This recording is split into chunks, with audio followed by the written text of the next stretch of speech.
For decades, silver has occupied an awkward space inside the global financial system. Too small to dominate headlines, yet too embedded to be ignored.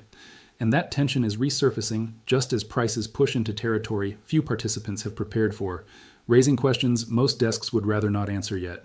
Quietly, recent trading has forced silver through a price zone long treated as theoretical rather than actionable, and while public commentary focuses on charts and momentum, institutional behavior suggests something more structural may be unfolding beneath the surface, with positioning starting to diverge in ways that rarely happen without consequence.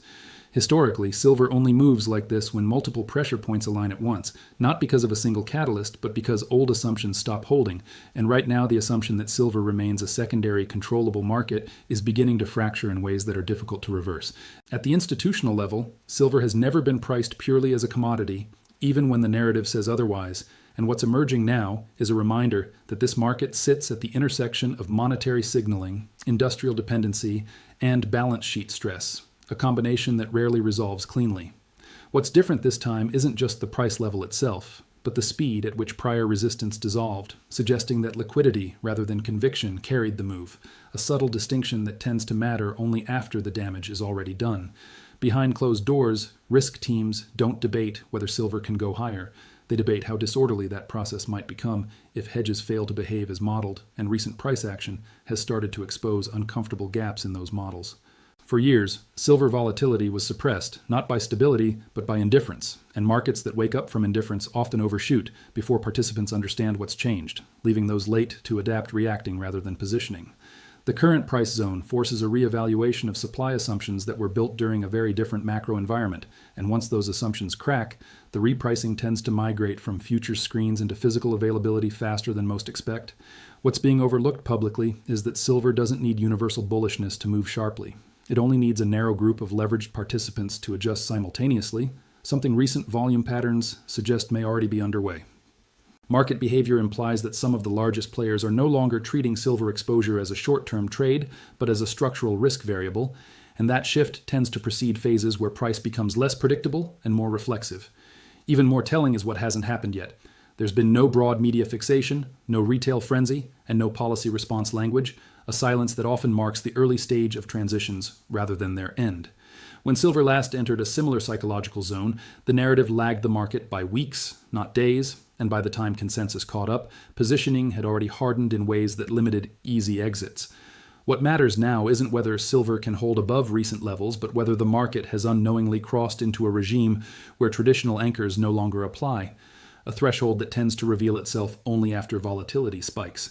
The price may look like a breakout on the surface, but breakouts are only meaningful when they expose who was relying on the old range to survive, and the first signs of strain are beginning to surface where few are looking.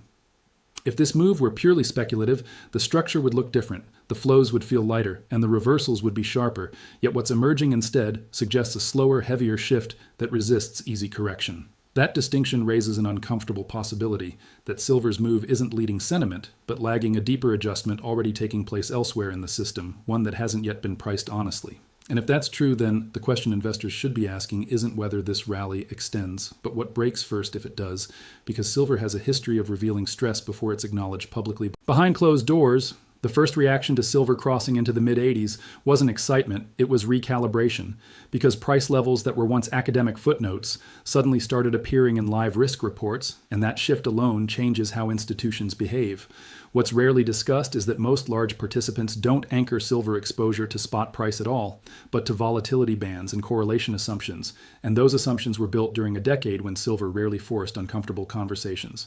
As price pushed higher, correlation models began drifting, subtly at first, then more visibly, as silver stopped behaving like a quiet industrial input and started trading more like a monetary signal, a transition that tends to strain portfolios in unexpected places. Available data suggests that hedging activity increased not because participants became bullish, but because prior hedges stopped offsetting risk efficiently. And when hedges lose reliability, institutions don't add exposure, they reduce optionality. That reduction shows up as thinner liquidity at key levels, which ironically allows price to move further on less volume, creating the illusion of strong demand when the real driver is structural repositioning. Market behavior implies that some desks were forced to roll positions earlier than planned, not due to margin stress yet, but due to internal risk thresholds being breached quietly, long before anything appears on public radars. What makes this phase delicate is that silver's market depth is shallow compared to assets it's now being compared against. And once price enters zones where natural sellers thin out, movement becomes less about conviction and more about absence. Reports indicate that industrial consumers haven't meaningfully reduced usage yet, despite higher prices, suggesting demand destruction hasn't arrived, but that resilience itself can become a pressure point if prices continue climbing. Historically, silver doesn't slow down because buyers disappear. It slows when sellers regain confidence, and confidence is hard to rebuild once prior resistance levels fail cleanly. There's also a temporal mismatch emerging. Futures markets are reacting faster than physical channels can adjust, and that gap, when it widens, has a habit of creating temporary distortions that don't resolve smoothly. In previous cycles, those distortions were masked by broader commodity weakness or strong currencies, but current conditions don't offer the same offsets, leaving silver more exposed to its own internal mechanics. What's unsettling for long-term allocators is that silver's move doesn't align neatly with traditional macro narratives, which means it can't be easily dismissed as a crowded trade or a speculative excess. Instead, the move feels like a byproduct of pressure migrating from elsewhere, settling temporarily in a market small enough to move but significant enough to matter, a combination that tends to precede sharper adjustments. The question now circulating quietly isn't how high silver can go, but how many assumptions embedded across portfolios depend on it not going much further, and those assumptions are rarely mapped clearly until they fail.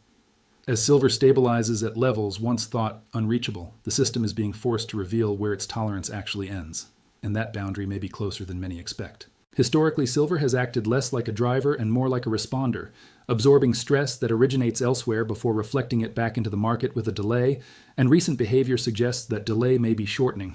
What's changed beneath the surface is the relationship between silver and funding conditions, a linkage that rarely attracts attention until liquidity starts tightening unevenly across asset classes. Market behavior implies that as certain forms of collateral become less efficient, silver's role as a balance sheet tool quietly expands, not because it's preferred, but because alternatives are constrained. This shift doesn't require overt crisis signals. It unfolds through small adjustments in repo usage, margin requirements, and internal capital charges, mechanisms that operate far from public view but shape price outcomes all the same. As silver prices climbed, some leveraged strategies that relied on stable, mean reversion began to underperform, forcing exits that weren't motivated by outlook, but by mandate, and those exits tend to cluster. Clustering matters in a market like silver, where exits don't find deep pools of passive capital waiting, and instead push price into zones where feedback loops accelerate movement. What's particularly notable is that this is happening without a spike in headline volatility, suggesting that stress is being redistributed rather than released, a condition that often precedes more abrupt repricing. Available data suggests that cross-asset volatility remains compressed even as silver's internal dynamics change, creating a false sense of stability that can persist right up until it breaks. In prior episodes, silver's moves were quickly reframed as speculative or sentiment-driven, allowing institutions to discount them, but this time the framing doesn't stick as easily. That's because silver's rise is coinciding with subtle shifts in how risk is priced across currencies, rates, and commodities, even if those shifts haven't yet reached consensus narratives. There's an asymmetry developing. Downside reactions are slower and more measured, while upside moves are abrupt, a pattern that indicates supply hesitation rather than demand exuberance. Supply hesitation often emerges when participants are unsure whether current prices are high or simply no longer low, a psychological transition that tends to destabilize established ranges. Physical market participants, who usually dampen futures volatility, appear less willing to step in aggressively, hinting that price discovery is becoming more fragmented. Fragmentation introduces uncertainty into delivery expectations, and uncertainty in this market rarely resolves through time alone. As this continues, silver starts behaving less like a hedge against a specific outcome and more like a hedge against model error itself, an uncomfortable role for a market this small. That role attracts attention not from trend followers, but from risk managers tasked with protecting against scenarios that aren't yet named, increasing the potential for nonlinear moves. If silver is indeed absorbing unpriced risk from other parts of the system, then its price may be less about valuation and more about displacement, a dynamic that tends to intensify before it reverses.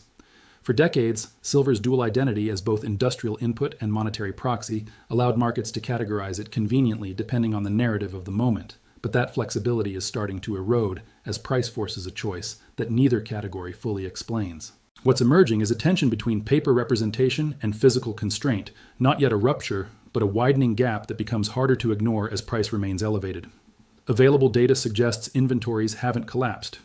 Yet the cadence of movement within supply chains has slowed, a subtle signal that availability is being managed more carefully than before. When material is technically present but strategically withheld, markets misread abundance, and that misreading tends to persist until delivery timelines start slipping. Silver's industrial users operate on long planning cycles, and sudden price changes don't immediately alter procurement behavior, which can create a delayed feedback loop that compounds stress later. That delay matters because futures markets respond instantly, while fabrication and delivery respond gradually, allowing price signals to outrun physical adjustment. Reports indicate that some participants are lengthening contract terms rather than sourcing spot, a defensive shift that reduces near-term liquidity even if total supply remains unchanged. Reduced spot liquidity doesn't show up as scarcity in headlines, but it changes how price reacts to marginal flows, making moves sharper and reversals less forgiving. Historically, when silver enters this phase, small disruptions carry disproportionate impact, not because they're severe, but because the buffer has thinned quietly. What complicates matters further is that silver's byproduct nature limits how quickly supply can respond to price, a structural feature often overlooked until it becomes relevant. Higher prices don't translate into immediate new output, and that lag introduces a temporal imbalance that can persist long enough to influence expectations.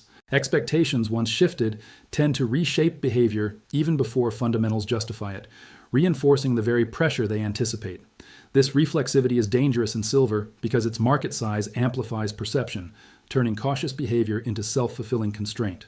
At the same time, policymakers and central planners rarely address silver directly, leaving it outside formal stabilizing narratives, which increases the burden on market participants to self-correct.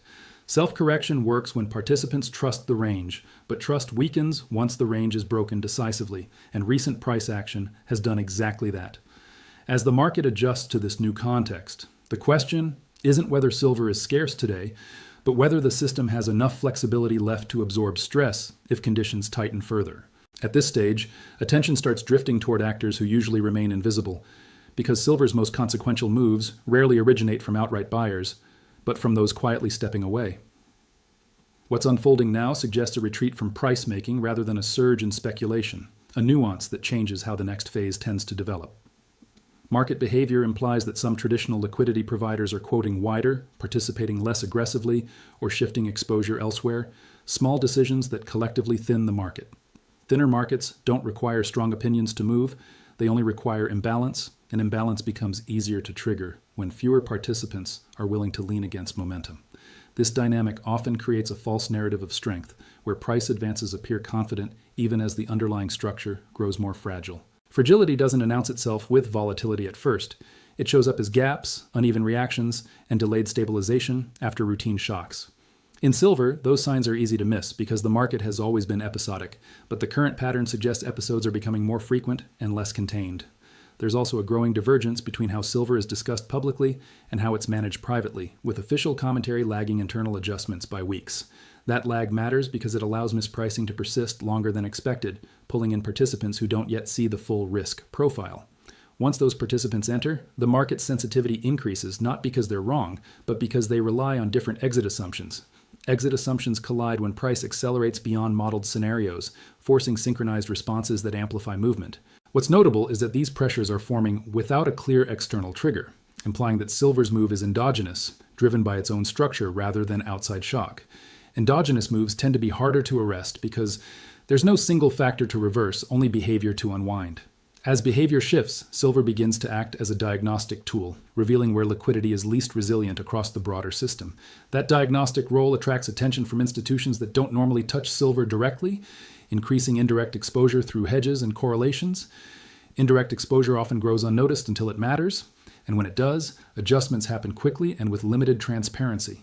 If this pattern holds, the next phase won't depend on new information, but on how existing positions respond to stress, a process that rarely unfolds gently. As silver holds at elevated levels, the focus shifts from price discovery to endurance, because sustained pricing often exposes stresses that short-lived spikes never reveal. What's becoming apparent is that time itself is now a variable, testing which participants can remain positioned without operational strain.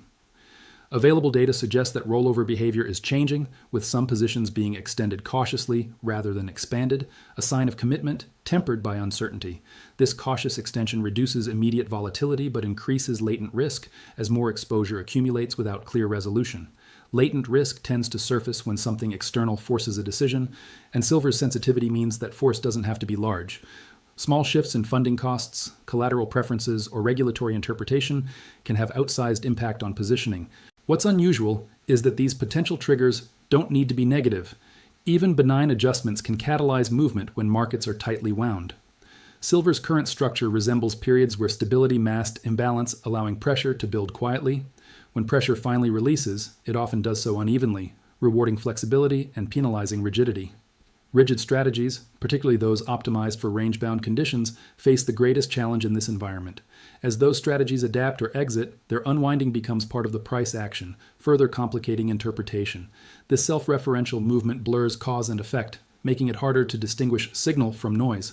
Participants aware of this dynamic tend to reduce exposure not because they expect decline, but because they can't model the path. Path uncertainty is more destabilizing than directional risk, especially in markets with limited depth. Silver, by virtue of its size and structure, magnifies path uncertainty, making it a focal point for cautious capital. That caution, paradoxically, can support higher prices by constraining supply of willing sellers. But support built on hesitation is fragile, and once hesitation gives way to urgency, movement can accelerate rapidly. Whether urgency emerges depends less on silver itself and more on how external systems respond to its persistence at these levels. By now, silver's move has started to influence behavior beyond its own market, not through headlines, but through quiet adjustments in how risk is allocated elsewhere. What's subtle but important is that silver is beginning to alter relative value frameworks, forcing comparisons that previously felt unnecessary. As silver remains elevated, its correlations shift, not locking into a new regime, but oscillating unpredictably, complicating hedging strategies. Hedging complexity doesn't just increase costs, it changes incentives, making some positions less attractive regardless of conviction. Available data suggests that some cross-commodity strategies are being simplified, not because they failed, but because silver introduces too much variance. Simplification often leads to capital reallocation, and reallocations rarely occur in isolation. As capital moves, pressure migrates, sometimes returning to the original source in amplified form. This feedback loop is difficult to track in real time, which is why silver's influence tends to be underestimated until after the fact. What's different now is that silver's price level forces it into conversations it was previously excluded from, conversations about systemic resilience rather than trade opportunity.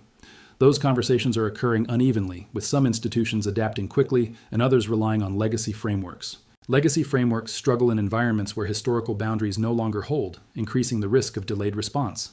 Delayed responses tend to cluster, producing bursts of activity that feel sudden but were building for months. Silver's role in such bursts is rarely causal, but it's often catalytic, providing the conduit through which pressure expresses itself. As this continues, market participants face a choice between early adjustment and reactive correction. Reactive correction is more visible, but early adjustment is what reshapes the landscape quietly. The market is now at a point where both are possible, and the distinction will determine whether silver's move extends or destabilizes. That determination may hinge on a variable that hasn't yet entered public discussion, but is already influencing internal decision-making. At this point, silver's behavior stops being about the initial move and starts reflecting how the system digests prolonged deviation from expectation. What's becoming clear is that normalization, if it comes, won't resemble a simple retracement, because too many adjustments have already been made quietly. As silver remains elevated, prior reference points lose relevance, forcing participants to anchor decisions to forward uncertainty rather than backward familiarity. That shift changes risk tolerance, making markets more sensitive to surprise than to trend. Available data suggests that scenario planning around silver has expanded, not narrowed, a sign that confidence in a single outcome is low. Low confidence doesn't freeze markets. It fragments them, producing uneven responses to the same information. Fragmentation increases the chance that small events trigger disproportionate reactions, not because they matter intrinsically, but because alignment is absent. In such environments, silver's price becomes less a signal of value and more a reflection of coordination, or the lack of it. Coordination failures don't resolve through time alone. They require a new anchor, whether narrative, policy, or structural change. So far, no such anchor has emerged, leaving silver to operate without an external stabilizer. That absence places greater weight on internal mechanics, amplifying their influence over outcomes. Internal mechanics, once dominant, tend to produce movements that feel abrupt to those watching from outside. Those movements can extend further than logic suggests, precisely because logic itself is contested. The longer this persists, the more likely it is that silver's move will be reinterpreted after the fact as obvious, even though it wasn't. That retrospective clarity is a hallmark of transitions, not anomalies. If silver is indeed in the early stages of such a transition, the implications extend beyond price, touching how risk is understood more broadly.